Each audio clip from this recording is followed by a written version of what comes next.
Το αυτοκίνητο αυτό αγοράστηκε το 16. Ήταν ημιτελές. Ξεκίνησα σιγά σιγά να το συμμαζεύω. Ήθελε πολλά πραγματάκια. Από κινητήρα μέχρι δεσίματα. Τα βασικά του. Αναρτήσεις, ζαντολάστιχα. Προγραμματίστηκε. Ήτανε καλό. Μέχρι που ήρθε η ώρα που χάλασε. Εκεί ξεκίνησε όλη η βελτίωση από την αρχή σωστά. Μόνο του χάλασε? Όχι, εγώ το χάλασε. Τι του έκανες, Μάρια? Εδώ, σε αυτόν εδώ το δρόμο που βρισκόμαστε, κάτι δεν πήγε καλά. Έλειωσε ένα πιστόνι, δεν είναι καλής ποιότητας στο έμβολο. Από εκεί και μετά φτιάχτηκε σωστά από την αρχή. Τι μοτέρ φοράμε? Έχουμε ένα τετρακίνητο Cosworth. Λέω τετρακίνητο γιατί παίζει ρόλο και ο κορμός. Είναι 200. Δεν είναι RS500 το αυτοκίνητο όπως έχει όλη η Ελλάδα. Έχουμε ένα turbo από RS500 γνήσιο. Είναι σφυρίλατο, ακραλάει την πιστόνια. Αποδίδει 400 πλάς, άλογα. Ωραία, για πάμε λοιπόν να δούμε τι κάνει αυτό το αυτοκίνητο στον δρόμο.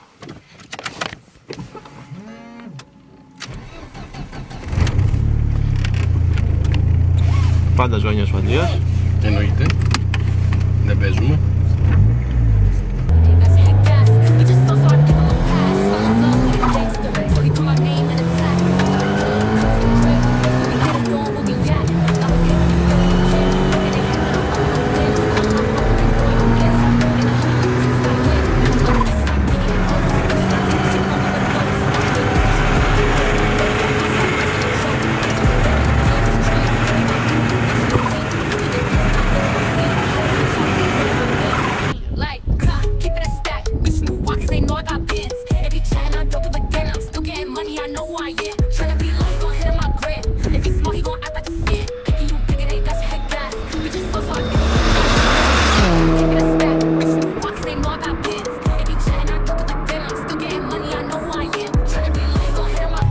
Γιατί να φτιάξει ένας άνθρωπος ένα Sierra Cosworth όπως το έχεις φτιάξει εσύ?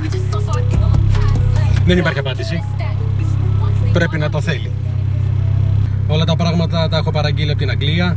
Είναι μια ταλαιπωρία, φόρους, τελωνίας. Τα πρώτα ανταλλακτικά που είχα παραγγείλει πριν βγει από την Ευρωπαϊκή Ένωση η Αγγλία ήταν όλα καλά. Μετά υπήρχαν πολλά προβλήματα προς την εισαγωγή των ανταλλακτικών.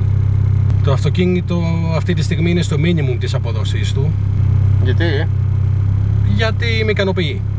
Οπωσδήποτε πρέπει να μην χαλάει το αυτοκίνητο. Μπορεί να βγάλει πολλά άλογα παραπάνω. Έχει πολύ μέλλον, πολύ βάθος. Μελλοντικά με δύο πραγματάκια ακόμα μπορεί να ανέβει πάνω από 50 άλογα. Αχα. Με απλά πράγματα. Έχει άγραφο για να κάνουμε παιχνίδι της ECU Master. Έχω ένα καλό προγραμματιστή, τον Νίκο τον Γιαννόπουλο,